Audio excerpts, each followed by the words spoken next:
Good afternoon everyone. ચલો તો આપણે લાસ્ટમાં જે પોઈન્ટ ડિસ્કશન કરતા હતા એ પ્રમાણે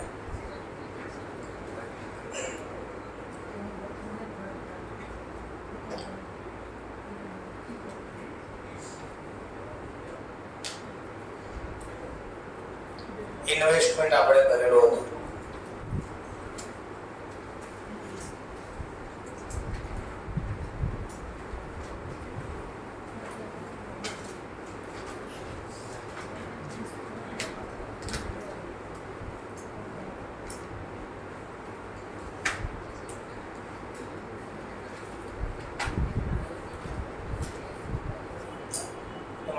બે પોઈન્ટનું ડિસ્કશન કર્યું હતું આપણે.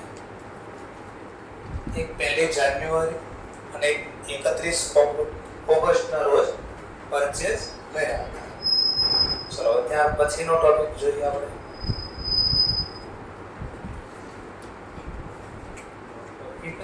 ઓગસ્ટ પછીની ઘટના જે છે 31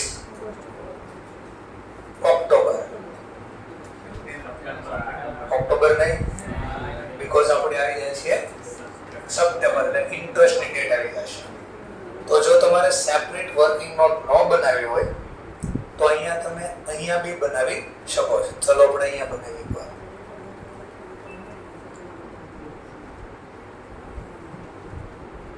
તો જોઈએ હવે આપણે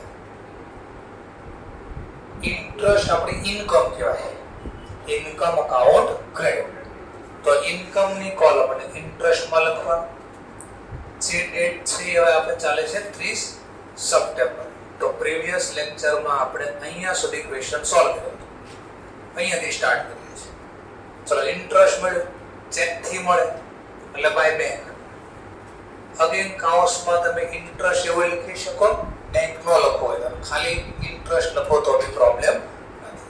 ચલો કેટલું વ્યાજ મળશે? ક્વેશ્ચન કેટલું વ્યાજ લખો? તો સિમ્પલ જે તારીખે તમે વ્યાજ ગણતા હો એ તારીખ સુધી ટિલ ડેટ જેટલા બી તમે બોન્ડ ડિબેન્ચર હેલ્ડ કર્યા હો, એટલે જેટલી ક્વોન્ટિટી આપણી પાસે પડી હોય એના ઉપર ઇન્ટરેસ્ટ કાઉન્ટ કરવાનો. તો આ બી છે આપણી પાસે, આ બી પડેલા છે, તો બંનેનો ટોટલ કરી દો. તો 50,000 ઉપર આપણે કાઉન્ટ કરવાનું થશે. રેટ આપણને 10% આપ્યો છે. લાસ્ટમાં ઇન્ટરેસ્ટ મળ્યો તો આપણને માર્ચ અને આ ચાલે છે સપ્ટેમ્બર. તો 6 મંથ નો ઇન્ટરેસ્ટ કાઉન્ટ કરવાનો. તો આવશે આપણા 2500. તો રેકોર્ડ કરી દીધા 2500. ક્લિયર મુદ્દો? ફરી ઇન્ટરેસ્ટ જ્યારે ગણવાનું થાય 6 મહિનો 6 મંથ વાળો, ત્યારે સપ્ટેમ્બર હોય કે માર્ચ, જે તારીખે ઇન્ટરેસ્ટ કાઉન્ટ કરો ત્યાં સુધી જેટલી બી ક્વોન્ટિટી પડી હોય એ બધા ઉપર ઇન્ટરેસ્ટ કાઉન્ટ થશે.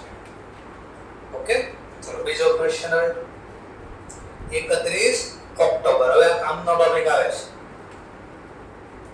અગેન પરચેસ કર્યા બોન્ડ 100 રૂપીસ ના છે, પરચેસ કર્યા 94 માં અને વર્ડ્સ યુઝ થયો છે કમ ઇન્ટરેસ્ટ. આનો મતલબ શું થાય? કમ. આખો મતલબ છે ક્યુમ્યુલેટિવ. આખો મતલબ શું છે? ક્યુમ્યુલેટિવ એટલે શું? ભેગો હો. ક્યુમ્યુલેટિવ નો મતલબ ભેગો. શું ભેગો હો? હા, તો એનો મતલબ આમાં પરચેસ પ્રાઇસ બી આવી ગઈ છે બોન્ડ ની અને ઇન્ટરેસ્ટ ની અમાઉન્ટ બી ઇન્ક્લુડ છે 94 માં. અલગથી વ્યાજ ગણવાનો નથી. એટલે 94 માં બધું આવી ગયું. પરચેસ પ્રાઇસ બી આવી ગઈ, વ્યાજ બી આવી ગયું. તો લખવું કેમ? ચલો એની ગણતરી. તો એક્સ ઇન્ટરેસ્ટમાં આપણે આવો લખતા હતા. કમ ઇન્ટરેસ્ટમાં કેમ લખાય? તો ને વર્કિંગ નોટ અહીંયા મળે. વર્કિંગ નોટ ફોર કઈ તારીખની ઘટના છે અને શું છે? તો ઘટના છે આપણે 31 ઓક્ટોબર. ટ્રાન્ઝેક્શન. ટ્રાન્ઝેક્શન શું છે? જેમાં એક્સ ઇન્ટરેસ્ટ હતો એમાં છે કમ ઇન્ટરેસ્ટ. કમ ઇન્ટરેસ્ટ બેસિસ પરચેસ કર્યું છે આપણે. તો આવા કેસમાં આપણે પહેલા જર્નલ પ્રમાણે લખ્યું. ઇન્વેસ્ટમેન્ટ ખરીદી. Vote comes India? ઇન્વેસ્ટમેન્ટ આવે તો ઉધાર, વોટ કમ્સ ઇન્ડિયા.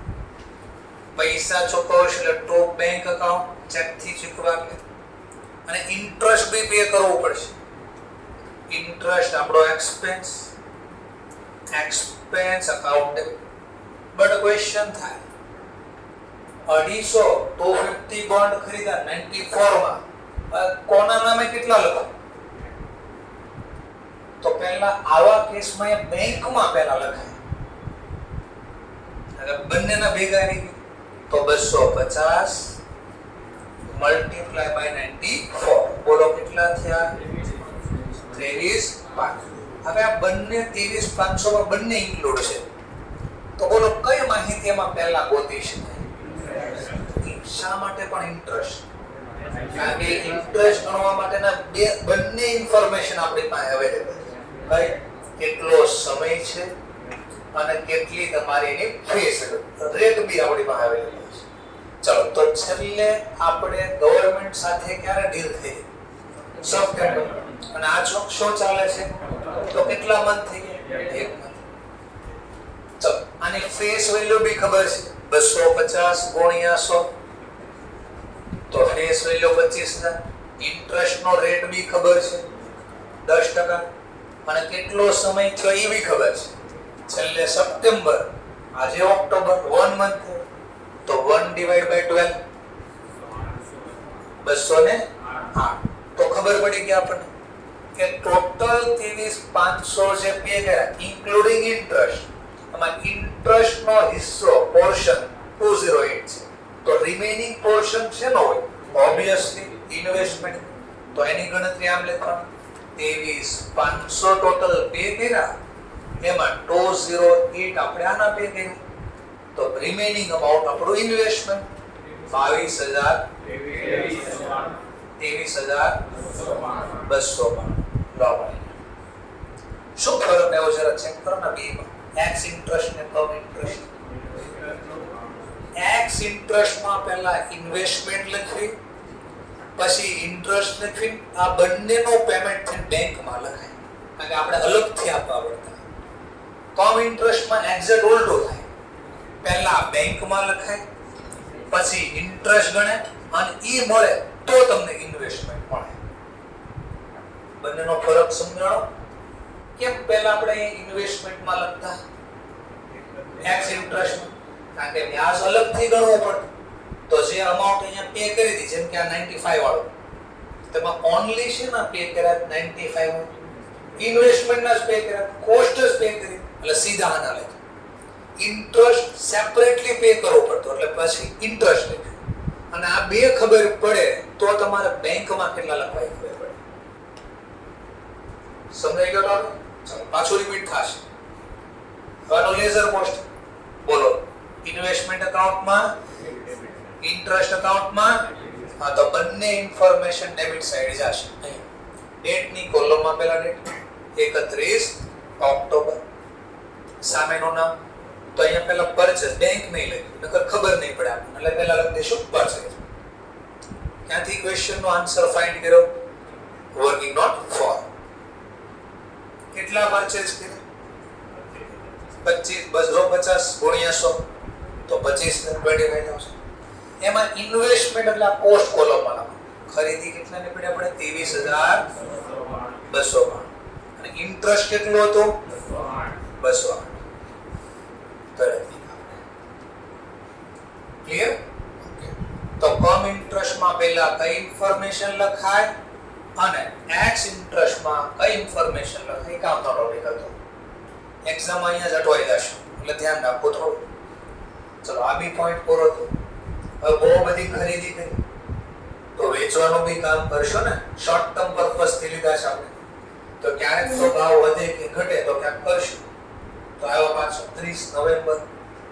શું થયું 30 નવેમ્બરમાં? જરા ચેક કરો. સેલ કરી નાખ્યા 200 બોન્ડ, ₹100 ઈચ. અને કઈ પ્રાઇસે સેલ કર્યા? 99. અને પાછો બાજુમાં લખ્યું છે ટેક્સ ઇન્ટરેસ્ટ. એટલે શું? 99 માં ઇન્ટરેસ્ટ નથી, અલગથી કાઉન્ટ કરવાનો છે આપણે. ચલો તો સ્ટાર્ટ કરીએ. પહેલા અગેન જર્નલ પ્રમાણે શીખી. પહેલા વર્કિંગ નોટ 5 ડેટ છે આપણી 30 નવેમ્બર. ટોપિક શેનો હશે? તો એક્સ ઇન્ટરેસ્ટ બેઝિસ પરચેઝ ને આ વખતે શું છે? સેલ. તો સેલ નો ટોપિક આવે છે. ચલો, તો એક તો મને ખબર પડી કે આ 99 એ માત્ર શેના છે? ઇન્વેસ્ટમેન્ટ વેચ્યો. ઇન્ટરેસ્ટ આમાં ઇન્ક્લુડ નથી. તો આપણી શરત પૈસા આપણને મળે એટલે બેંક અકાઉન્ટ ડેબિટ. ઇન્વેસ્ટમેન્ટ વેચ્યો તો ધંધામાંથી જાય તો જમા. Ward goes out credit two investment account. અને જેને વેચો એને કેશો બી ખરા. છેલ્લે વ્યાજ આપણને ગવર્નમેન્ટ પાસે ક્યાંથી મળ્યું? છેલ્લે સપ્ટેમ્બર. સપ્ટેમ્બર પછી કેટલો સમય થયો જરા ચેક કરો. ઓક્ટોબર અને 2 મહિના આપણે હેલ્ડ કર્યા ને, તો વ્યાજ જવા દેશું 2 મહિના. વ્યાજ બી માંગશું. ઓલ્ડ વિચારો, આપણે એ વેચો છે ને, અહીંયા જોયો, અહીંયા ખરીદી કરી. કોની પાસેથી ખરીદા તમે? વેચનાર પબ્લિક પાસેથી. તો જો આપણને જેણે વેચાતા પહેલા, તો આપણે એને વ્યાજ આપ્યો તો કે નહીં? તો એમ અહીંયા આપણે બી જેને વેચીએ છે એટલે જે ખરીદનાર છે આપણે એની પાસેથી વ્યાજ માંગશું અને એને 6 મહિનાનું ગવર્નમેન્ટ આપશે પછી. ચલો, તો વ્યાજ આપણને મળે. વ્યાજ મળે તો આપણી ઇન્કમ કે એક્સપેન્સ? Income account credit. આવક ખાતે જમા. તો કઈ માહિતી શા માટે લખાય? રિઝલ્ટ. ચલો, એક્સ ઇન્ટરેસ્ટ લખ્યું હોય તો પહેલા કઈ કોલમ ફિલ અપ કરો? બેંક કોલમ કે ઇન્વેસ્ટમેન્ટ કોલમ? Bank column. ભૂલથી તમે લખો તોય ન લખીએ, કારણ કે સરવાળો અલગથી લખવાનો છે. ઇન્ટરેસ્ટ એટલે આ કામનો ટોપિક છે. તો આ પહેલા ફિલ અપ થશે. કેટલા સેલ કર્યા? 200. કઈ પ્રાઇસમાં? 99. બોલો, 200 ગુણ્યા 99 19800. હવે વ્યાજ અલગથી ગણવા. જો અલગથી તો ગણી કેટલા વેચ્યા આપણે? 200. ફેસ વેલ્યુ પ્રમાણે કહું તો 20000, કારણ કે ફેસ વેલ્યુ પર ઇન્ટરેસ્ટ લાગે. રેટ કેટલો છે? 10%. લાસ્ટ કેટલા મળ્યું તો? સપ્ટેમ્બર, ઓક્ટોબર અને તો 2 મંથ નો ઇન્ટરેસ્ટ આપણને રિસીવ થાય 300. તો ટોટલ કેટલા મળશે મને? તો અહીંયા સરવાળો સમજવા માટે 19800 વત્તા 333, તો 20133. કરો લેઝર કોસ્ટ. ઇન્વેસ્ટમેન્ટ ખાતામાં, ઇન્ટરેસ્ટ અકાઉન્ટમાં સામેનું નામ જોશે તો નકરું બેંક જ આવશે. એટલે આપણે બેંક નહીં, રિયલ ઘટના જેની છે એ લઈએ. તો સેલ નો ટોપિક છે તો અહીંયા સેલ લખશું આપણે. ચલો, ડેટની કોલમ માટે 30 નવેમ્બર. બોલો, સામેનું નામ પહેલા લખશું. તો બેંક નહીં લખી, શું લખશું? સેલ. ક્યાંથી ઇન્ફોર્મેશન ફાઇન્ડ આઉટ કરી? તો કે વર્કિંગ નોટ આપણે હતી 5th. ચલો, નોમિનલ ની કોલમમાં લખો. તો નોમિનલ પ્રમાણે ફેસ વેલ્યુ પ્રમાણે 20000. ઇન્ટરેસ્ટ ની કોલમમાં કેટલો મળ્યું તો આપણને? 300. કોસ્ટ ની કોલમ એટલે ઓલો ઇન્વેસ્ટમેન્ટ માં જે લખી કોસ્ટ કોલમ કહેવાય, તો 19800. લો, તો પરચેઝ કરવી તો આ બાજુ લખવી અને પરચેઝ વખતે ઇન્ટરેસ્ટ પે કરવી. સેલ વખતે ઇન્વેસ્ટમેન્ટ છે એટલે ક્રેડિટ સાઈડ અને બદલામાં વ્યાજ બી માંગશો સાથે. એટલે આટલો ક્લિયર બધા. હવે આનો તો પ્રોબ્લેમ નથી. આ પ્રોબ્લેમ છે આ વેચો તો એમાં નક્કી બી કરવું પડશે કઈ. શું નક્કી કરવું પડે? Profit loss. ચલો, તો પ્રોફિટ લોસ ડિસાઈડ કરવાનો. તો પ્રોફિટ લોસ ડિસાઈડ કરવાની બે રીત છે, બે મેથડ છે.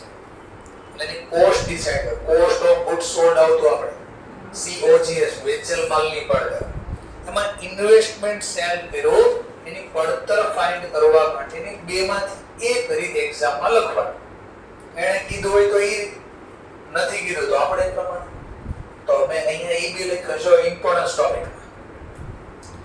If no information given, જો દાખલામાં કીધું ન હોય કઈ આ વસ્તુ વેચી એની કોસ્ટ ડિસાઈડ કરવા કઈ મેથડ વાપરશો? એટલે આવતો ઇન્વેન્ટરીમાં FIFO, first in first out. LIFO ને તો પરમિશન નથી આપણે, તો બીજી મેથડ પેલી એવરેજ. એવરેજ માં બી બે મેથડ આવતી, સિમ્પલ એવરેજ વેઇટ. આપણે વેઇટેડ એવરેજ નો યુઝ કરશું. કઈ એવરેજ નો યુઝ કરશું? Weighted average. ચલો તો જો કઈ કીધું ન હોય તો હંમેશા તમારે એવરેજ બેઝિસ કોસ્ટ ગણવાની. પણ આપણે ફીફો પ્રમાણે પણ જોઈ લઈશું. આગળ આવે તો કામ લાગે. ચલો તો પ્રોફિટ લોસ ડિસાઈડ કરું છું. વર્કિંગ નોટ 6 પ્રોફિટ અથવા લોસ ઓન સેલ. તો આ દાખલામાં આપણે છે ને બધું જર્નલ પ્રમાણે શીખીએ છીએ. પછી ઇન્સ્ટિટ્યૂટ જેમ લખે એ રીતે આપણે લખશું. ચલો તો સૌથી પહેલા સેલ વેલ્યુ. પ્રોફિટ લોસ નો સૂત્ર શું? Cell values minus book value. Book value એટલે કોસ્ટ બોલશું આપણે. ચલો સેલ વેલ્યુ તો દાખલામાં આપણને હમણાં જ ગોતી અહીંયા જોઈએ 200 ગુણ્યા 99 કેટલા? 19. એમાં લખો એટલે લખી શકો. વર્કિંગ નોટ 5 માં જોઈ લો કેમ ગોતા અહીંયા છે 19. હવે મારાની પડતર જોઈએ છે. કોસ્ટ વેલ્યુ, કોસ્ટ અમાઉન્ટ લખો, વેલ્યુ લખો. અને અહીંયા હવે હું જે ગોતું છું એ પ્રોફિટ લોસ માં કોસ્ટ ગણું છું એઝ પર એવરેજ મેથડ. કઈ મેથડ? એવરેજ. કે દાખલામાં કઈ નો કે તો આ મેથડ યુઝ કરવાની. ચલો તો આ કઈ રીતે મળે? તો એવરેજ માં શું કરવું પડે? ફાઉન્ડેશન માં થોડું શીખાડે. જેટલા ક્વોન્ટિટી ખરીદી એનો સરવાળો કરતા, જેટલી ક્વોન્ટિટી ખરીદીની પડતરનો સરવાળો કરતા, પછી ટોટલ પડતર એટલે ટોટલ કોસ્ટ ડિવાઇડ કરી દેતા ટોટલ ક્વોન્ટિટી વડે. તો એ જ વર્ક અહીંયા નહીં કરવાનું. ચલો વર્ક કરી દે. પહેલા ચેક કરો ટોટલ કેટલી ક્વોન્ટિટી એટલે નોમિનલ વેલ્યુ. ક્વોન્ટિટી બોલો કે વેલ્યુ બોલો? 30 20 25. તો જો સૂત્ર કેમ બની ગયા કે 75000 રૂપિયાની ટોટલ ફેસ વેલ્યુ. ક્વોન્ટિટી બોલો તો બે મિનિટ ઉડાડી ગયું 750 ક્વોન્ટિટી. અને ટોટલ પડતર કેટલી? આ ત્રણ નો સરવાળો 1 2 3 આપો સરવાળો 28500 19600 23292 કેટલા? તો 71392 71392. પણ આ તો આટલાની ક્વોન્ટિટી ને આપણે બધી થોડી વેચી. તો આપણે તો માત્ર કેટલી વેચી? 200. ફેસ વેલ્યુ પ્રમાણે કહો તો 20000. તો ક્વોન્ટિટી લખવી તો ક્વોન્ટિટી છું, ફેસ વેલ્યુ લખો તો ફેસ વેલ્યુ. તો આટલાની પડતર કટલી. આ જે ચોકડી ગુણાકાર છે એ છાપવાનો છે. તમે છાપી દો છો. તો પહેલા 71392 ગુણ્યા 200 ડિવાઇડ બાય 750. અને જો ફેસ વેલ્યુ પ્રમાણે લખો તો પાછળ 2 મિનિટ ઉમેરી દેજો. જવાબ ઈનો જ રહેશે. ચલો હવે આ તમને પડતર મળે. બોલો 19030. તો બે વચ્ચેનો આ કોસ્ટ આ સેલ. તો મને વધારે રૂપિયા મળ્યા કોસ્ટ કરતા. તો આને કહેવાય પ્રોફિટ ઓન સેલ. પોઝિટિવ જવાબ આવે તો કહેવાય પ્રોફિટ ઓન સેલ. ચલો બોલો સર 762. તો પેલા અમાઉન્ટ મળી ગઈ. ચલો હવે લખવાની છે. તો આને સમજવા માટે હું નાનો એવો અકાઉન્ટ અહીંયા બનાવું કે માત્ર આ બસ આટલાનો હિસાબ 200 નો હિસાબ. આ ઇન્વેસ્ટમેન્ટ અકાઉન્ટ. માત્ર માની લો 200 જ ખરીદાવ 200 ક્વોન્ટિટી. તો એની પડતર કેટલી છે? 19 નહીં પડતર 19038. 200 ની પડતર. અને 200 ની સેલ વેલ્યુ મેં લખી. આ સેલ ઇન્વેસ્ટમેન્ટ જાય તો જ 200 ક્વોન્ટિટી. આ પરચેઝ કેટલા વેચો? 19. હવે સિમ્પલ વિચારો. જે ઇન્વેસ્ટમેન્ટ વેચાય, જે એસેટ વેચાય એટલું ખાતું ક્લોઝ કરવો પડે ને, અકાઉન્ટ ક્લોઝ કરવો પડે. તો અકાઉન્ટ ક્લોઝ કરવા માટે ક્યાંય ઘટે છે? જરા ચેક કરો. અમાઉન્ટ કઈ બાજુ ઘટે છે? Debit side. કેટલા ઘટે છે? તો આયા 762. હવે અકાઉન્ટ ક્લોઝ કરવો છે. બોલો જર્નલ ક્યાં ઘટે છે બંધ કરવા? ઇન્વેસ્ટમેન્ટ અકાઉન્ટમાં ડેબિટ. તો એની જર્નલ જો આપણે એક્ઝામમાં જર્નલ લખવાનું નહીં આવે, પણ આ ક્યાંથી બધું લખાય છે સમજાવું છું. Investment account debit. ચલો કેટલા ઘટે છે? 705. ચલો વધારે આવ્યા કે ઓછા આવ્યા? કોસ્ટ કરતા વધારે આવ્યા કે ઓછા? વધારે આવે તો પ્રોફિટ કે લોસ? પ્રોફિટ. તો પ્રોફિટ લખાય P&L માં. અથવા નામ P&L માં ન લખો તો પહેલા આમ લખવાનું પ્રોફિટ ઓન સેલ, અને નોમિનલ ખાતું કહેવાય. નોમિનલ ખાતા વર્ષના અંતે ક્યાં છે? P&L. તો આનો કાઉન્સમાં P&L એકાઉન્ટ એવું બી લખી શકો. કરો લેઝર કોસ્ટિંગ આપણો ફોર્મેટ બન્યું. ઇન્વેસ્ટમેન્ટ ખાતામાં કઈ બાજુ? અને બોલો સામેનું નામ પ્રોફિટ ઓન સેલ. એટલે જો અહીંયા લખી છે ચલો કાલે ફોર્મેટ બન્યો ને અહીંયા લખજો. એ લખવાનો રીઝન બી મેં તમને. ચલો ડેટ પ્રમાણે કહ્યું તો ક્યારે વેચ્યો છે આપણે? 30 ને. સામેનું નામ ટુ પ્રોફિટ ઓન સેલ. ક્યાંથી લાવ્યા પ્રોફિટ ઓન સેલ? તો કેવાનું વર્કિંગ નોટ અમારે 6 જોઈએ ત્યાં બનાવીશું. કોસ્ટ કોલમમાં લખવાના. ક્વોન્ટિટી તો અહીંયા લખાઈ ગઈ છે, વ્યાજ એનો અહીંયા લખાઈ ગયું છે, ખાલી નફો બાકી તો લઈ લખવાનો. કેટલો તો 750. તો એનો મતલબ 200 ક્વોન્ટિટીનો અકાઉન્ટ ક્લોઝ થઈ ગયો. એનો શોર્ટ વર્ઝન મેં અહીંયા સમજાવ્યું કે આમાંથી 200 ક્વોન્ટિટીનો હિસાબ ગયો. એટલે જો અકાઉન્ટમાં તમે જોઈ શકો. તો બાકી કેટલી ક્વોન્ટિટી બધી? 500. ટોટલ ક્વોન્ટિટી કેટલી હતી? ટોટલ 750. બીજી કેટલા ને? તો વધે કેટલા? ચલો તો મને કહેજો જરા 750 ક્વોન્ટિટીની પડતર હતી તો બાકી બધી 500 ક્વોન્ટિટીની પડતર કેટલી? અહીંયા 500 કરી નાખો અને ચોકડી ગુણાકારનો જવાબ આવે 500 ની પડતર કેટલી?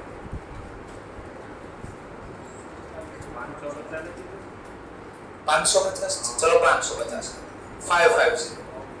હા 750 માંથી 200 જાય એટલે 550. 52000. હા તો જો અહીંયા બેલેન્સિંગ કરો તો 52300 તમે જે બોલો છો એ જવાબ આવે.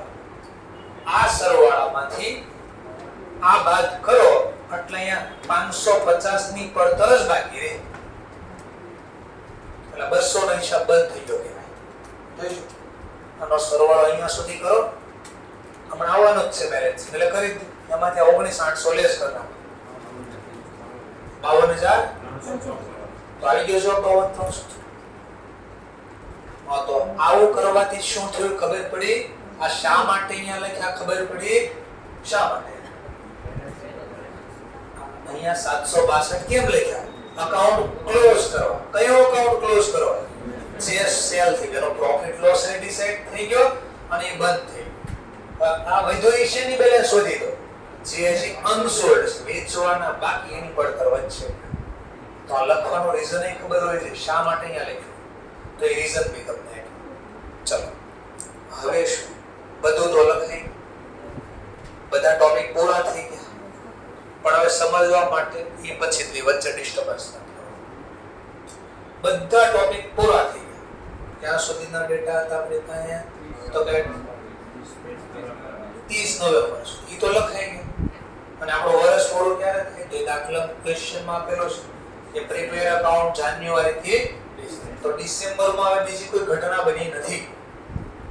તો સિમ્પલ હવે બેલેન્સિંગ કરવાની. એમાં બી યાદ રાખવું પડશે બેલેન્સિંગ કોની કરવાની. તો એની ટેકનિક આપો છો.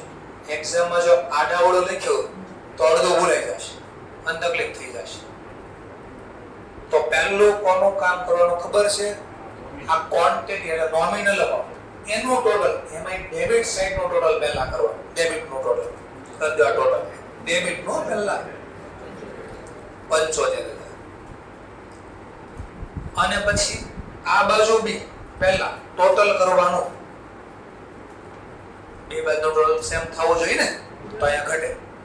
કેમ ઘટશે? ત્યાં જેટલા ખરીદા કેટલા મેક્સિમમ હોય છે, ઓછા વેચો તો ઓબ્વિયસલી અહીંયા ઘટવાના છે. તો પહેલું કામ અહીંયા બેલેન્સિંગ કરવાનું. બોલો બેલેન્સ 55. ક્વોન્ટિટી પ્રમાણે તો 550. કઈ તારીખે આ બધું વર્ક કરો છો?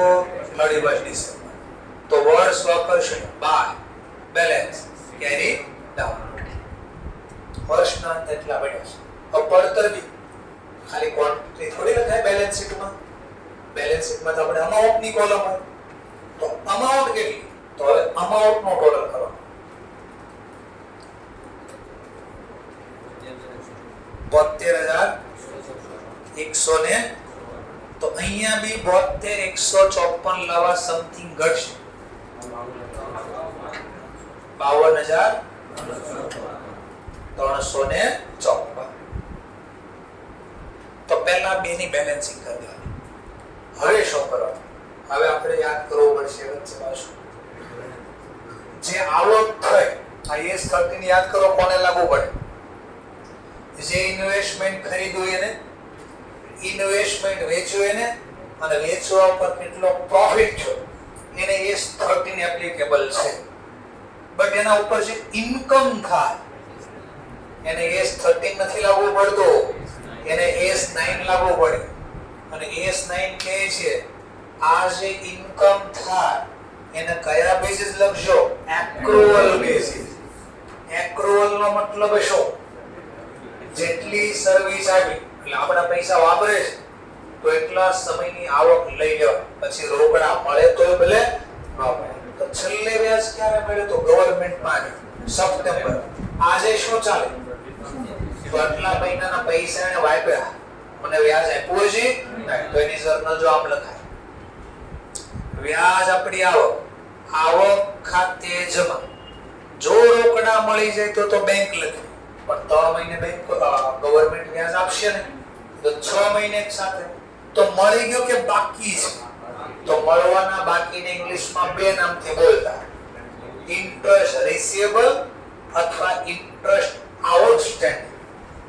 તો મેં તમને ખબર હતી કે આઉટસ્ટેન્ડિંગ નો મતલબ શું થાય? મળવાના બાકી નો થાય, આઉટસ્ટેન્ડિંગ નો મતલબ ખાલી બાકી થાય. હવે કયા બાકી? મળવાના બાકી કે ચૂકવવાના બાકી? તો મેં ત્યારે શીખવાડ્યું એનપીઓ નો. તેનો મતલબ કયો કાઢું? કયા બાકી? તો ટ્રાન્ઝેક્શન જે હાલતું હોય તો આ વ્યાજ મળવાની વાતો થાય છે, તો આઉટસ્ટેન્ડિંગ નો મતલબ થાય મળવાનું બાકી. અહીંયા અને કન્ફ્યુઝન થઈ જતું હોય તો બીજું નામ વાપરવાનું, મળવાના બાકીને ઇંગ્લિશમાં શું કહેવાય? રિસીવેબલ. તો એ વર્ડ્સ બી યુઝ કરો. તો મળવાનું બાકી વ્યાજ તો ઇન્ટરેસ્ટ રિસીવેબલ અકાઉન્ટેબલ. તો સામે વાળો પૈસા પર જે આપ્યા ને એટલે benefit receiver accountable, interest receivable accountable. ચલો આ કયા ખાતાનો પ્રકાર? પર્સનલ. તો પર્સનલ પ્રમાણે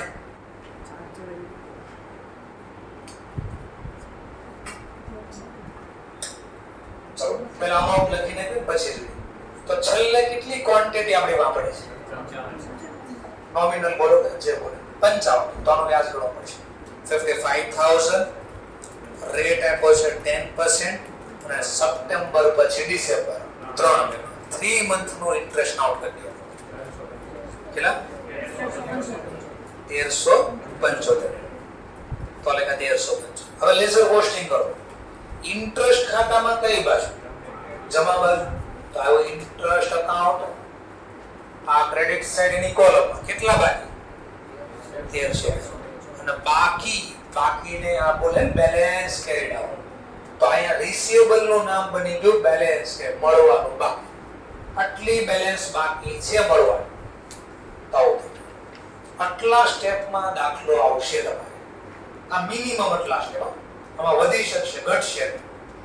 તો મિનિમમ આટલા સ્ટેપમાં કાઉન્ટ કરવાનો થશે તમારો દાખલો. ચલો પણ આટલું તો બની જ ગયું. પણ આ તો નોમિનલ ખાતું ઇન્ટરેસ્ટ. નોમિનલ ખાતાની કોઈ દિવસ બેલેન્સિંગ ન થાય. ફાઉન્ડેશનમાં શીખાતા એના વર્ષના અંતે ક્લોઝ કરવો પડે, ટ્રાન્સફર કરવો પડે. નોમિનલ ખાતામાં આપણે પ્રોફિટ લોસ જાણવો હોય કેટલી આવક કમા. તો હવે આ અકાઉન્ટ ક્લોઝ કરો. ચલો અકાઉન્ટ ક્લોઝ કરો. હવે ક્રેડિટ નો સરવાળો પહેલા કરવો પડે. વિચારવાનું કે કારણ કે આવક કોઈ 6 મહિના મળે પણ વ્યાજ કોઈ દિવસ 6 મહિના નથી જોજો આપણે. તો હંમેશા જમા બાદનો સરવાળો વધે. તો ક્રેડિટ નો ટોટલ કરો, ઇન્ટરેસ્ટ ક્રેડિટ નો ટોટલ કેટલા? 5708. અને હવે અહીંયા જો 5708 લાવવા કઈ ઘટતા છે? જો અહીંયા ઘટશે તો આમાં લેસ કરી દો 3917. હવે અહીંયા કઈ રીતે હવે ઈ બી સમજી લો. ચલો કઈ બાજુ સરવાળો ઘટે છે? ડેબિટ. તો અહીંયા 5708 નો સરવાળો 3917 થાય. 3917 + 3917 = 5708. 5708 + 3917 = 5708. 5708 + 3917 = 5708. શેમાં ઘટે છે? ઇન્ટરેસ્ટ. તો જો અકાઉન્ટ આ રીતે ક્લોઝ થાય તો એની બી જર્નલ લખી દો. આ જર્નલ લખવા નથી એક્ઝામ. ઇન્ટરેસ્ટ નોમિનલ ખાતો જમા વ્યાજનું બેલેન્સ વધારે બંધ કરવાનું 1708. આ નોમિનલ ખાતું ક્યાં ક્લોઝ થાય? પીએનએલ. તો ટો પીએનએલ કરો લેઝર પોસ્ટિંગ. ઇન્ટરેસ્ટ અકાઉન્ટમાં ડેબિટ સાઈડ બોલો સામેનું નામ પીએનએલ. તો અહીંયા લખીશ ટુ પીએનએલ અકાઉન્ટ. ક્યારે આ બધું કામ કર્યું? તો વર્ષના અંતે 31 ડિસેમ્બર. પણ ખાલી પીએનએલ લખશો તો ખબર નહીં પડે. તો કાઉન્સમાં લોકોના શેની વાતો હતી? તો net interest transfer. Net interest transfer કર્યું એનો ટોપિક છે. ક્યાં ટ્રાન્સફર કર્યું?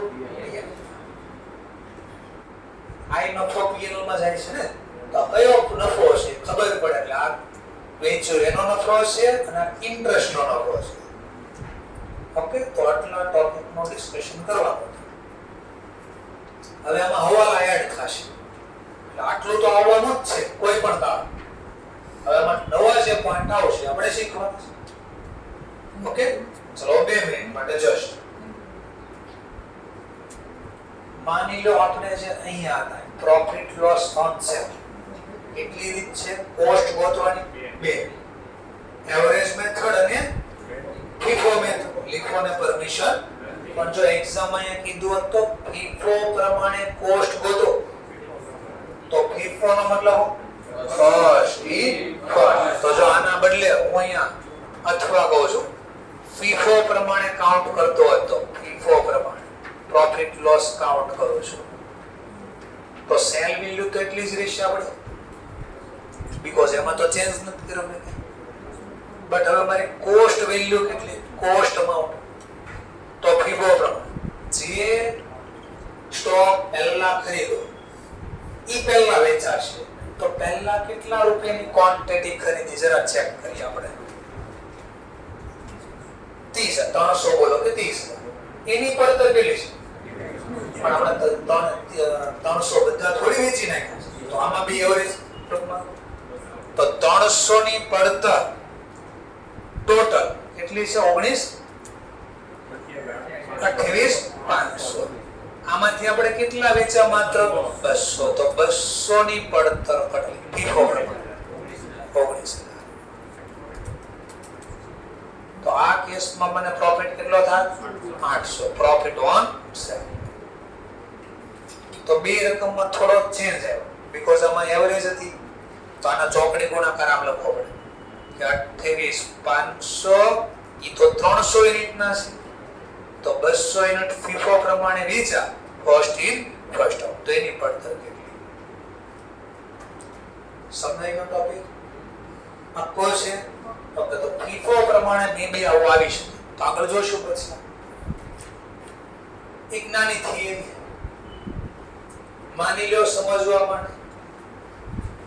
આ ટોપિક ત્રીજો 31 ઓક્ટોબર પરચેસ કર્યા 250 100 રૂપિયાના ઈચ એટ 94. પછી કાંઈ પાછળ નથી લખ્યું. 94 પછી કંઈ નથી લખ્યું. આ કંઈ નથી એટલે હું એક્સ ઇન્ટરેસ્ટ બી નથી લખ્યું, કમ ઇન્ટરેસ્ટ બી નથી લખ્યું.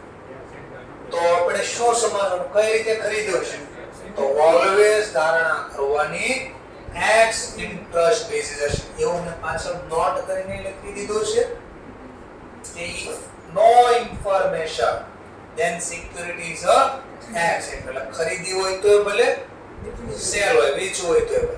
પાછળ કઈ નથી લખ્યું કે કઈ રીતે પરચેઝ કે કઈ રીતે સેલ. તો ઓલવેઝ કઈ અઝમ્પશન લગાવજો? Ex interest basis. એવી જ રીતે બીજું પાછું કે પ્રોફિટ લોસ તમારે ગોતવાનો હોય અને કોસ્ટ કઈ રીતે ફાઇન્ડ આઉટ કરવાની ઈ મેથડ મેન્શન ન કરી હોય તો ઓલવેઝ કઈ ધારણા કરવાની? એવરેજ. FIFO માં બહુ તકલીફ પડી જાય. આ તો એક હારે વેચો એટલે 2-3 વાર વેચવાના ટોપિક આવે તો FIFO માં યાદ રાખવું પડે શું કે આમાં પહેલામાંથી કેટલા વેચાય બાકી છે, બીજામાંથી કેટલા વેચાય કે બાકી છે, અને એવરેજમાં એવું કાંઈ નહીં, બધાનો સરવાળો કામ બોલો તો ઈઝી હોય એ ધારણા કરી દેવાની. તો એવરેજ મેથડ ઈઝી પડે તો આપણે લખી દીધું કે હંમેશા ઇન્સ્ટોરોડો યાદ કરશું, બરાબર? એ ધારણા આપણે કરીશું. ક્લિયર મુદ્દો? સરસ. હવે જેને લખતા છે હોય એ લખી શકે છે.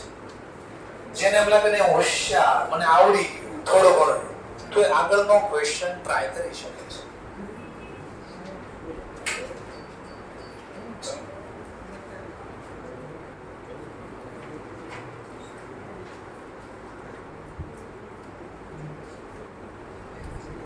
So second question જોઈએ આપણે.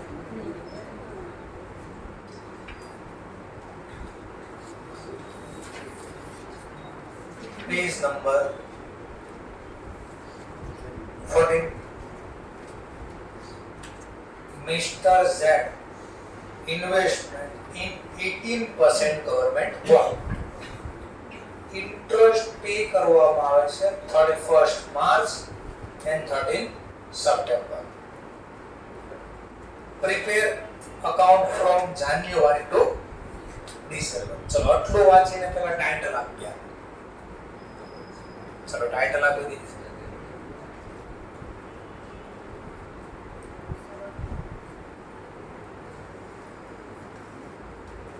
In book of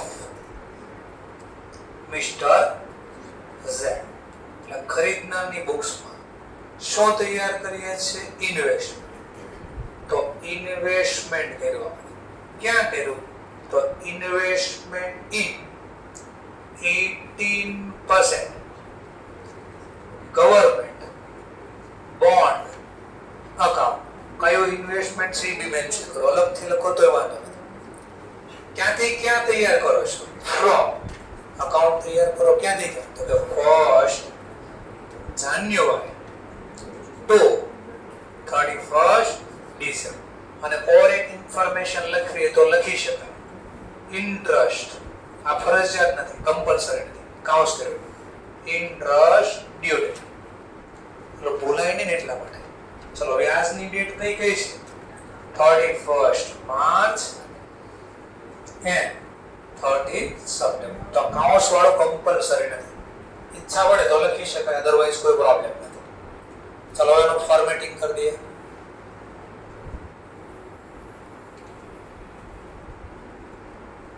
બંને બાજુ કેટલી કોલમ બનાવશું?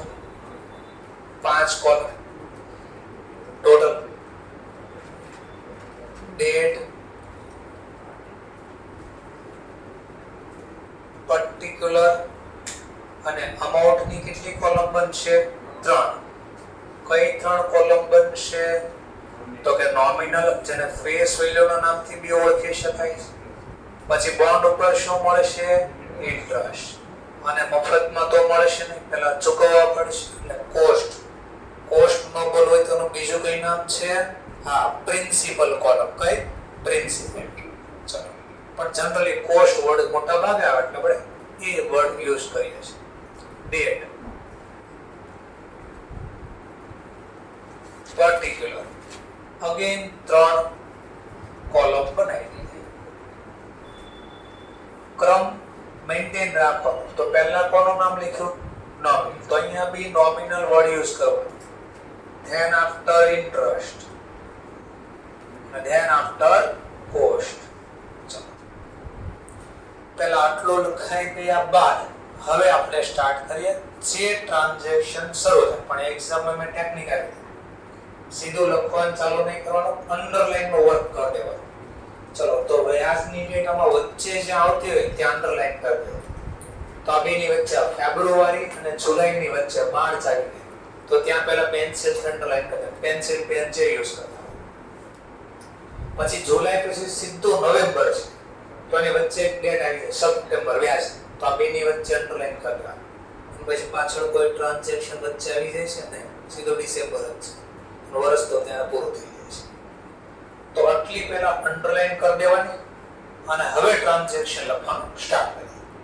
ચલો પહેલું ટ્રાન્ઝેક્શન 1st ફેબ્રુઆરીના રોજ પરચેઝ કર્યા 400 bond of rupees 100 each, 94 x interest. એટલે 400 બોન્ડ 100 માં ખરીદ્યા. 400 બોન્ડ 100 માં ખરીદ્યા. બે પ્રાઇસ છે.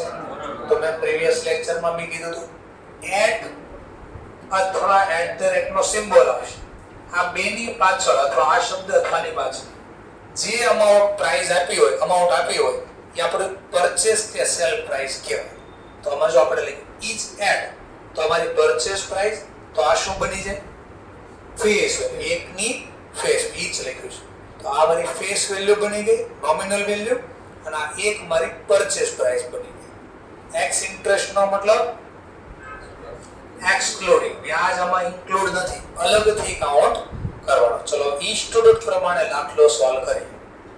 ઇન્સ્ટિટ્યૂટ જર્નલ પ્રમાણે નહીં લખે તો એ ડાયરેક્ટ જ કેલ્ક્યુલેશન કરશે. તો આપણે એવી રીતે દાખલો લખીએ વર્કિંગ નોટ વર્ક. ચલો વર્ક નંબરની વર્કિંગ કઈ તારીખનો ટ્રાન્ઝેક્શન? 1 ફેબ્રુઆરી. શેનો transaction? X interest basis purchase. ચલો એક્સ ઇન્ટરેસ્ટ નો મતલબ આ જે 94 છે માં વ્યાજ છે તો આ શેના ચૂકવા? 94 કોસ્ટ એટલે મારો ઇન્વેસ્ટ. તો સીધું લખવાનું investment cost.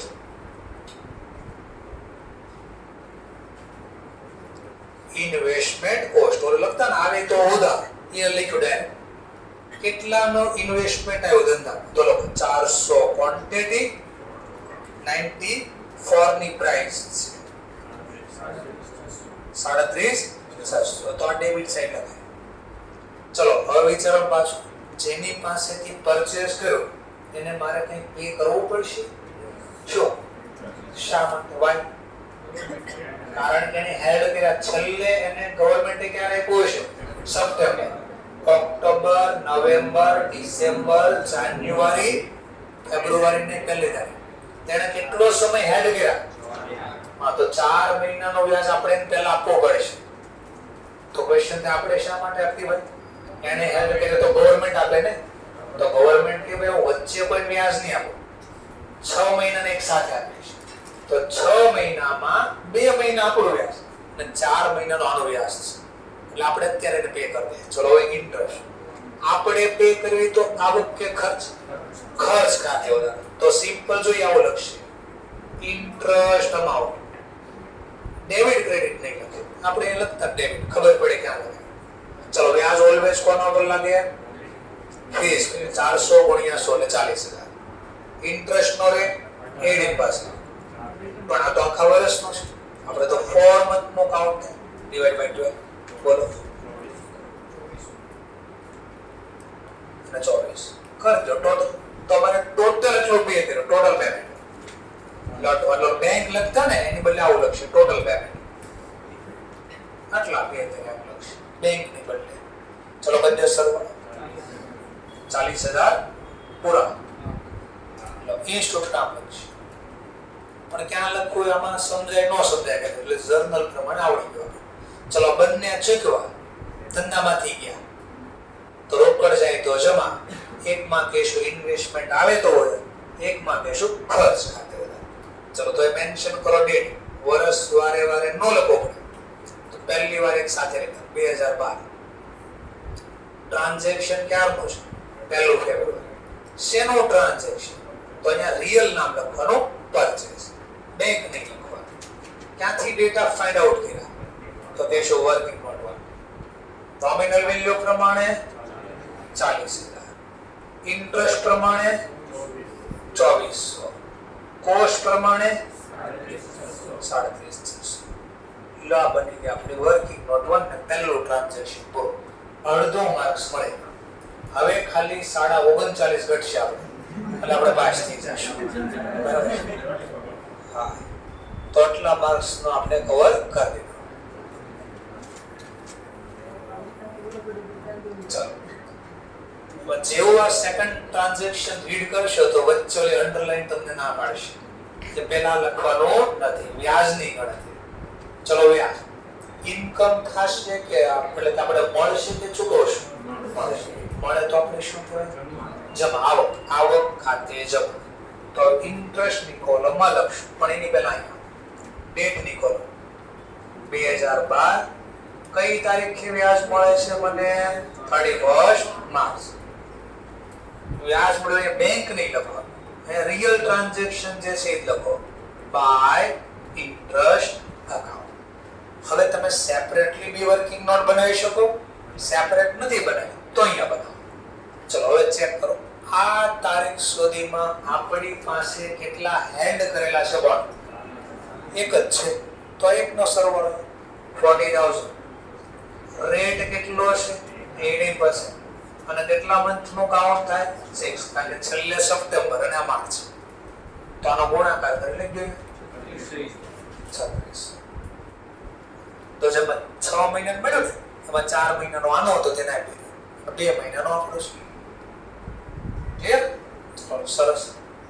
Next topic, 31st July 2012 again purchase કર્યા 300 bond, 100 each at a 97x interest. ચલો પરચેસ કર્યો આપણે. ચલો ફરીથી વર્કિંગ નોટ બનાવીએ. વર્કિંગ નોટ તો ટ્રાન્ઝેક્શન તો 31st July. કઈ રીતનો ટ્રાન્ઝેક્શન તો બાજુમાં મેન્શન કરો. એક્સ ઇન્ટરેસ્ટ બેઝિસ શું કર્યું છે આપણે? પરચેસ. આવું મેન્શન કરી દીધું. અગણતરી પાછી ઇન્વેસ્ટમેન્ટ ખરીદ. ઇન્વેસ્ટમેન્ટ આવે તો ઉધાર.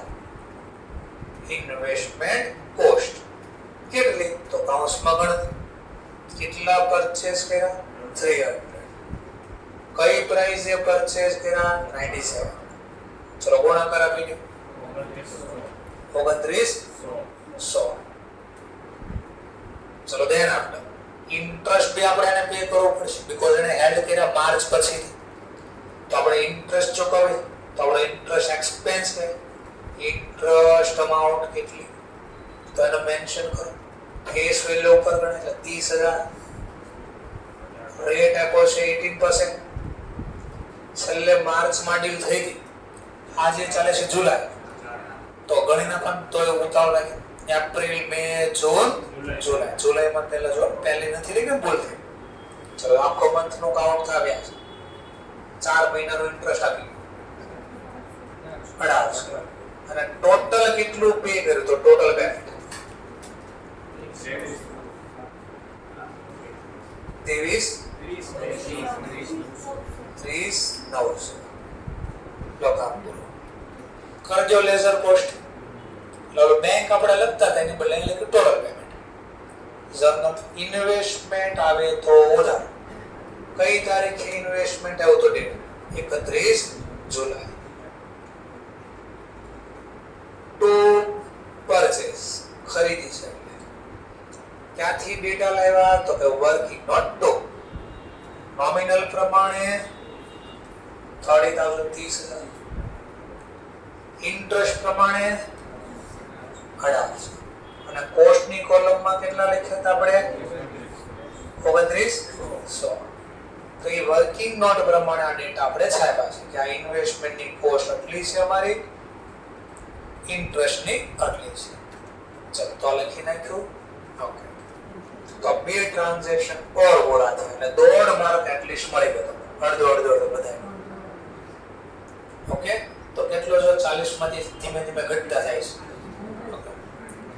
નેક્સ્ટ વળે પાછું 30 નવેમ્બર આવશે ત્યાં તમને ના પાડશે, વચ્ચે સાઈન આવી કે ભાઈ વ્યાજ ઘણો પાછો ગણી જો ઇન્ટરેસ્ટ પાછો. આપણે કીધું અલગથી વર્કિંગ નોટ નથી બનાવી, અહીંયા જ બનાવી છે. તો આવ્યું 30 સપ્ટેમ્બર. વ્યાજ આપણી આવક ખાતે જમા. પણ ક્વેશ્ચન કેટલું ગણવું? તો 30 સપ્ટેમ્બર સુધી આપણે કેટલા હેલ્ડ કર્યા ચેક કરો. તો 40 અને 30 70. તો 70,000 ઉપર કાઉન્ટ થશે. રેટ છે 80%. છેલ્લે ક્યારે ડીલ થઈ હતી? ગવર્નમેન્ટ સાથે માર્ચ. એટલે ગમે ત્યારે વ્યાજ ગણો ત્યારે ડીલ ગવર્નમેન્ટ આરે જોવા. ખરીદી હોય, વેચાણ ગમે માર્ચ. અને આજે શું ચાલે? સપ્ટેમ્બર. કેટલો સમય થયો? 6. તો 6 મંથ નું કાઉન્ટ કર્યું 6,300. સમજાઈ ગયો ટોપિક? તો રિપીટ ચાલુ થાય. આવું ધેન આફ્ટર ઓર એક ઘટના બની અગેન પાછું ત્રીજો ટોપિક કયા બેસિસ છે તો કે પરચેઝ કર્યા 450 બોન્ડ 100 each 95 બટ લખ્યું છે કમ ઇન્ટરેસ્ટ. ચલો કમ ઇન્ટરેસ્ટ બેસિસ તો ગણતરી તો અહીંયા થશે પાછી અગેન વર્કિંગ નોટ 3. હવે ફરક દેખાશે અહીંયા જો અહીંયા ફરક દેખાશે 30 નવેમ્બર ટોપિક છે કમ ઇન્ટરેસ્ટ અને પરચેઝ. ચલો પરચેઝ કર્યું હોય ને કે સેલ કર્યું કમ ઇન્ટરેસ્ટ બેસિસ આવે તો એનો મતલબ ટોટલ પેલા આવશે ઉલટો થઈ જશે. ટોટલ કેટલો પેમેન્ટ કર્યો ટોટલ પેમેન્ટ આનાથી વધારે આપવાના નથી તો પહેલા મારે આના કરતા ઉલટો લખવાનું. એટલે બેંક બોલતા ને અહીંયા ટોટલ પેમેન્ટ બોલ્યો ટોટલ પેમેન્ટ. ચલો બોલો ગણતરી કેટલી ક્વોન્ટિટી કઈ પ્રાઇસ છે 95 બોલો સરવાળો 41 42 700 ટોટલ એટલા ચૂકવાય છે ને તો પરચેઝ ની કોસ્ટ બી ઇન્ક્લુડ છે એટલે ઇન્વેસ્ટમેન્ટ ની ઇન્ટરેસ્ટ બી ઇન્ક્લુડ છે. તો બે માંથી પહેલા કોના ગોતું ઇન્ટરેસ્ટમેન્ટ એની અમાઉન્ટ ફિક્સ છે રેટ બી ફિક્સ છે એટલા તો આમાંથી માઈનસ કરો. માઈનસ કેમ કારણ અંદર પ્લસ ઇન્ક્લુડ છે તો એનો અલગ કરી દો તો માઈનસ ઇન્ટરેસ્ટ અમાઉન્ટ.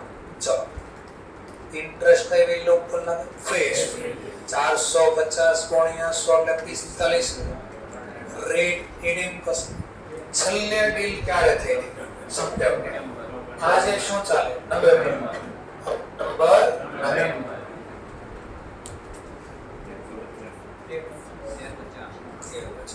તો ઓબ્વિયસલી ખબર પડી કે રિમેનિંગ અમાઉન્ટ મારી પડતર એટલે investment cost remaining investment cost 41400 લાજો મળી.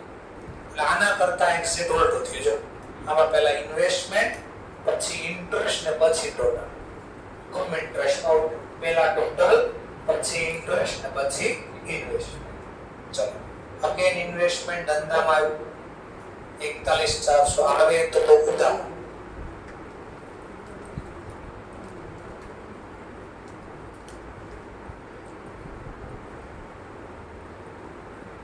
working not 3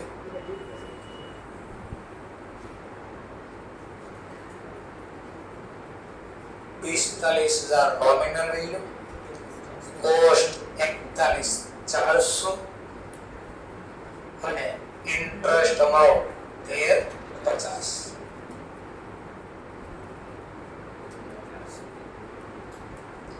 in short આગળનો ક્વેશ્ચન છે ના જેવો પ્રેક્ટિસ થાય છે અને પછી ઓલા એડ થશે.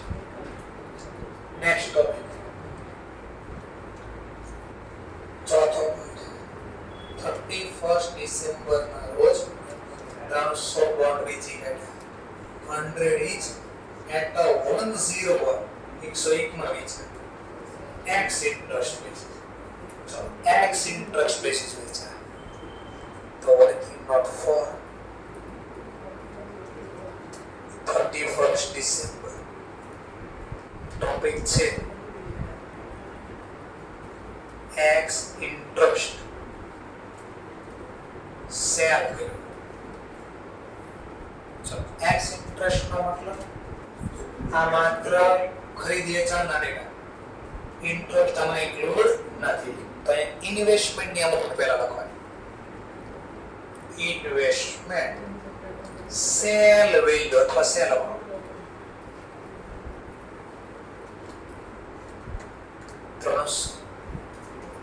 Multiply by x.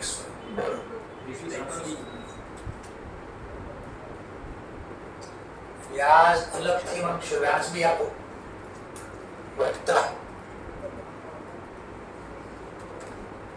Interest amount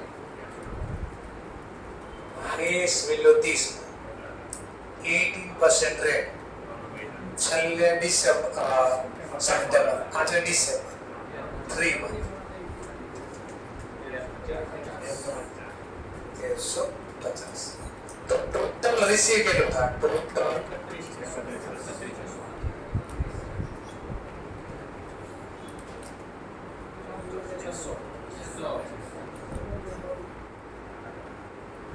investment આપણે સેલ ધંધામાંથી ગઈ વોટ ગોઝ આઉટ ક્રેડિટ તો ક્રેડિટ સાઇડ 31 ડિસેમ્બર ટોપિક ચાલે છે સેલ નો ત્યાંથી ફાઇન્ડ આઉટ કર્યા કે વર્કિંગ નોટ ફોર નોમિનલ પ્રમાણે ઇન્ટરેસ્ટ સેલ વેલ્યુમાં કોસ્ટ વેલ્યુમાં 30 આ વિચાર અહીંયા શું આ શું લખ્યું આ કોસ્ટ વેલ્યુ લખી મેં તો સેલ વેલ્યુ લખી કોલમ તો કોસ્ટ ની બનાવી લખ્યું સેલ તો એનો મતલબ કોસ્ટ કરતા જે વધારે લખાઈ ગયા એ મારે હટાડવા પડશે અહીંયા એટલે પ્રોફિટ લોસ અહીંયા થઈ જાય ઓટો ચાલો તો હવે profit loss good profit loss find out profit or loss on sale અને જે આ cost find out કરું છું he has worked average પછી FIFO પ્રમાણે બાજુમાં સેલ વેલ્યુ તો ખબર 30 બટ કોસ્ટ ફાઇન્ડ આઉટ કરો માઈનસ કોસ્ટ વેલ્યુ અથવા કોસ્ટમાં તો એવરેજ પ્રમાણે આ તો એવરેજ છે તો એવરેજમાં શું કરવાનું બધી નોમિનલનો સરવાળો અને એની કોસ્ટનો સરવાળો ચલો પહેલા નોમિનલનો સરવાળો કેટલા 1,15,000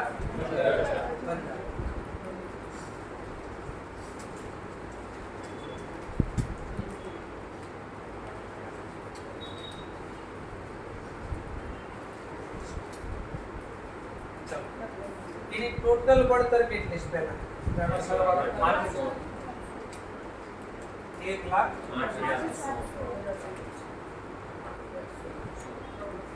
આટલા નો ને આપણે બધા થોડી વેચ્યા આપણે 30,000 ની પડતર કેટલી આનો ગુણાકાર કરો તો જવાબ મળે 28 બે વચ્ચેનો ગેપ વધારે રૂપિયા આવ્યા તો આને બોલાય પ્રોફિટ ઓન આટલું આવું ઇન્સ્ટિટ્યૂટ માં લખ્યું હશે હવે આ લખવું મળ્યો તો ખરી પ્રોફિટ લખવો ક્યાં તો સિમ્પલ કોસ્ટ કેટલી હતી પણ મેં આ કોસ્ટ ની કોલમમાં 28,200 ની બદલે 30,300 લખ્યું વધારે લખ્યું એઝ પર રૂલ્સ એકવાર વધારે લખાય તો ઇરેઝ નો થાય ક્રેડિટ વધારે લખાઈ ગયા કેન્સલ કરવા ડેબિટ હા એટલે ડેબિટ બાજુ એટલે અકાઉન્ટ ક્લોઝ થાય કેટલા વધારે લખાઈ ગયા 21 અને આ પ્રોફિટ કહેવાય તો પ્રોફિટ આપણે પછી P number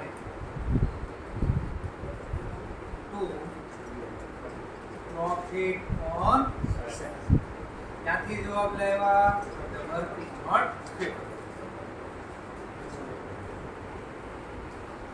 all transaction completed તો છેલ્લે શું થાય ટોટલ બેલેન્સિંગ આગળ જેમ શીખવાડ્યું હતું પહેલા કોનું ટોટલ કરશો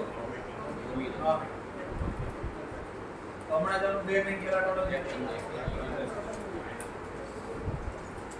આનું બી એટલું ટોટલ કર્યું એમાં ખાલી એટલા ઉમેર જેમ કેટલા એ ટોટલ કર્યું તો જો મળ્યું 1,08,100 એમાં આટલા ઓર બીજા એડ કરી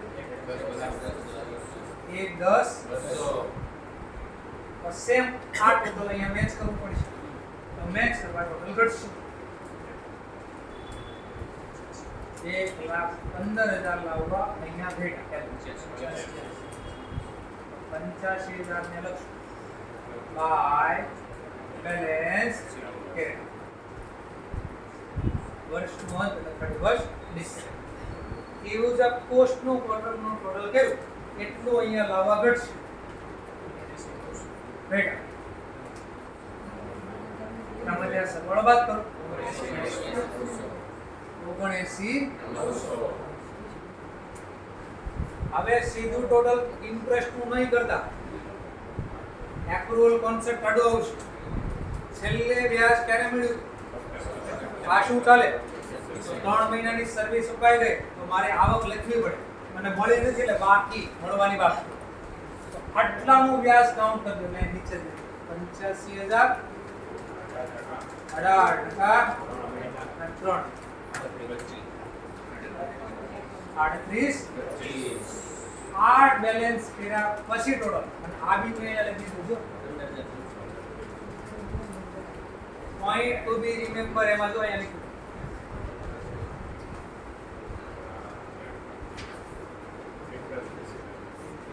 નેટ ઇન્ટરેસ્ટ ટ્રાન્સફર કરવાની પહેલા ઇન્ટરેસ્ટ રિસીવેબલ ની બેલેન્સ ગોતજો.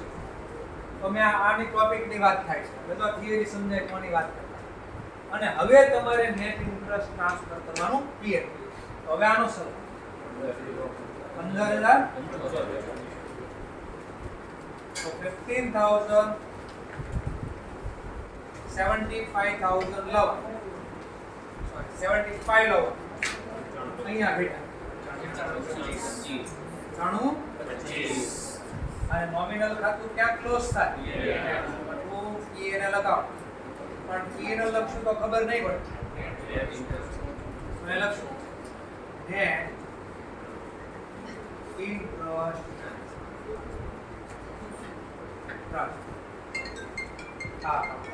ચોકલેટ. ચાલુ ક્લાસે કોઈ મહેરબાની કરીને ફોનનો યુઝ કરવો અને સાયલેન્ટ કરવો. પછી હું હશ તો હું ચોકલેટ ખોડે દઈશ 10 વાળી ડેરી મિલ્ક, અને તમારે વાગે તો 20 વાળી ડેરી મિલ્ક લાગશે.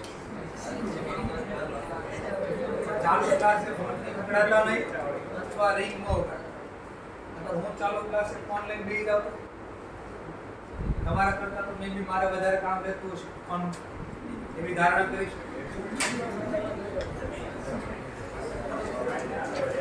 સમજાઈ ગયો ટોપિક? તો કાલે પાછું આમાં હવે હવાલા એડ કરીશ. થેન્ક યુ ભાઈ.